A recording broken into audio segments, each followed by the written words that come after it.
Hi friends, welcome back to my channel. வாங்க வீடியோக்குள்ளே போகலாம். என்ன ரெசிபி செய்ய போகிறோன்னு பார்க்கலாம். இன்றைக்கி நம்ம சிம்பிளான ஹோம்மேட் பால்கோவா தான் செய்ய போகிறோம். அதுக்கு ஒரு பவுல் எடுத்து 1 கப் மில்க் பவுடர் ஆட் பண்ணிக்கோங்க. எனக்கு இந்த ஸ்வீட்னால் ரொம்ப பிடிக்கும். நான் எப்போவுமே ட்ரை பண்ணுவேன். நீங்களும் ட்ரை பண்ணி பாருங்கள், உங்களுக்கும் ரொம்ப பிடிக்கும். 1/2 கப் சுகர் எடுத்துக்கோங்க. மிக்சியில் நல்லா ஃபைன் பவுடராக அரைச்சி எடுத்து வச்சுக்கோங்க. 3/4 கப் மில்க் ஆட் பண்ணிக்கோங்க. இந்த ஸ்வீட்டை நம்ம ஆயில்லையும் செய்யலாம், இல்லாட்டி கீலையும் செய்யலாம். ஸோ நான் இந்த டைம் இது ரெண்டுத்துலேயுமே செய்யலை. கொஞ்சம் டிஃப்ரெண்ட்டாக இந்த ஷாப்ஸ்லலாம் விற்குவாங்க இல்லையா, அந்த மாதிரி செய்யலான்ட்டு ட்ரை பண்ணியிருக்கேன். மில்க் ஆட் பண்ணிவிட்டு நல்லா மிக்ஸ் பண்ணுங்கள். நல்லா பேஸ்ட் கன்சிஸ்டன்சிக்கு வரணும்.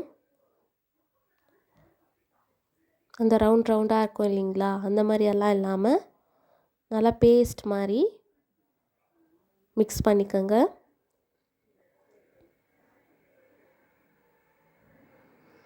நான் சொன்னேன் இல்லைங்களா, நான் இந்த டைம் பட்டர் தான் ஆட் பண்ணியிருக்கேன். ஒரு பேனில் பட்டர் ஆட் பண்ணிவிட்டு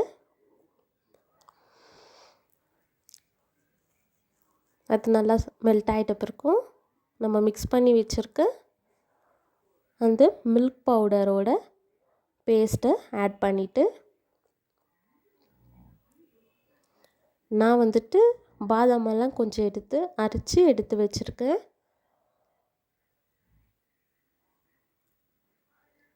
நல்லா மிக்ஸ் பண்ணிவிடுங்க. மிக்ஸ் பண்ணி விடுங்க. அப்போது அரைச்சி வச்சுருக்க சுகர் பவுடரும் ஆட் பண்ணிக்கோங்க. ஆட் பண்ணிவிட்டு மிக்ஸ் பண்ணி விடுங்க. நான் அந்த பாதாமோட பவுடரும் ஆட் பண்ணி மிக்ஸ் பண்ணியிருக்கேன்.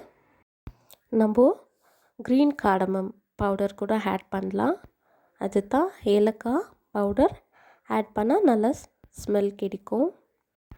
இப்போ நம்மளோட ஸ்வீட்டும் ரெடி ஆகிடுச்சு. ரொம்ப நல்லாவே இருக்குது. நீங்களும் வீட்டில் மறக்காமல் ட்ரை பண்ணி பாருங்கள். வீட்டில் இருக்க எல்லாருக்கும் கொடுங்க. மறக்காமல் நம்ம சேனலை சப்ஸ்கிரைப் பண்ணிவிடுங்க. நெக்ஸ்ட் வீடியோவில் பார்க்கலாம். Bye friends.